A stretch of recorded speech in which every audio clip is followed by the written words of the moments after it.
হাট থেকে নতুন গবাদি পশু নিয়ে আসার পরে একজন খামারের করণীয় কি, আজকে সম্পূর্ণ ভিডিও জুড়ে থাকছে সে আলোচনা। দেখেন, আপনি হাটের থেকে যখন গবাদি পশু নিয়ে আসবেন তখন হুট করে শেডে নিয়ে আসবেন না। যাদের কোয়ারেন্টাইন শেডের ব্যবস্থা আছে, মানে মূল শেড থেকে যেখানে আপনি 15-20টা গরু ফার্মিং আকারে লালন পালন করেন, তাদের যদি জায়গা থাকে অবশ্যই অবশ্যই অবশ্যই আপনারা কোয়ারেন্টাইন শেড তৈরি করবেন। সেটা আপনার খামার থেকে অন্তত 300-400 গজ দূরে আপনি অস্থায়ীভাবে একটা শেড তৈরি করবেন, যেখানে আপনি হাট থেকে নিয়ে আসার পরে আপনার নতুন গরু হোক মহিষ হোক, সেখানে 20 দিন আপনি তাদেরকে অবজারভেশন রাখবেন।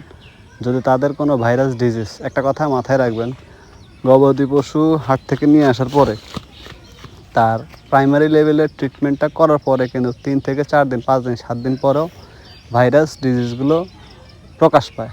আমরা হাট থেকে নিয়ে আসার পরে পটাশ দিয়ে জীবাণুমুক্ত করি, সেটা সাময়িকভাবে চোখে দেখায়, কিন্তু যে জীবাণু তার ভিতরে ঢুকে গেছে সেটা কিন্তু 2-4 দিনের ভিতরে জ্বর আকারে তার 2-5 দিন পরে জ্বর আকারে তার শরীরে প্রকাশ পায়। যখন আপনি কোয়ারেন্টাইন সেট দূরে তাকে লালন পালন করবেন 15-20 দিন, যদি সেই 15-20 দিনের ভিতরে তার খাবার দাবার বা ধকল জ্বর যেটা আছে সেটা কেটে যাওয়ার পরে যদি ভাইরাস তার ভিতরে থাকে, সেটা প্রকাশ পাবে ন্যূনতম 15 দিন। যখন আপনি কোয়ারেন্টাইন করার পরে যখন দেখবেন সে ফিট সেই গরু, তখন আস্তে আস্তে আপনি আপনার মূল শেডে, যেখানে আপনার গবাদি পশু আপনি রাখতেছেন, আপনার বাণিজ্যিক খামার যেটা, সেটাতে নিয়ে আসবেন। যাদের কোয়ারেন্টাইন সেট করার সুযোগ নেই তারা অবশ্যই মনে করতে পারেন যে আমি কি করব।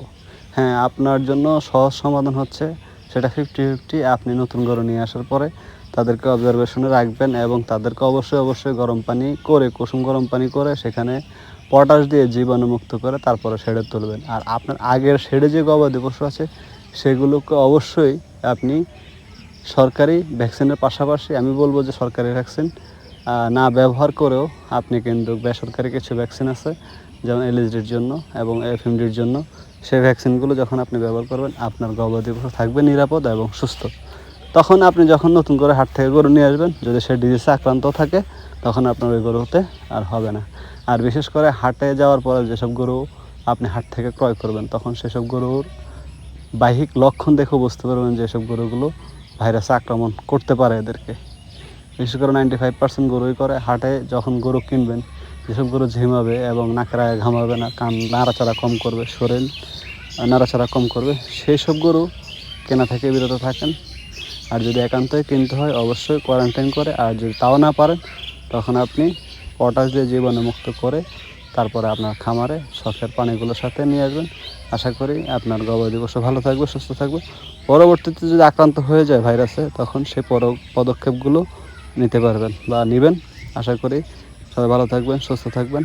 আজকের মতো বিদায় নিচ্ছি। আসসালামু আলাইকুম রহমতুল্লাহ।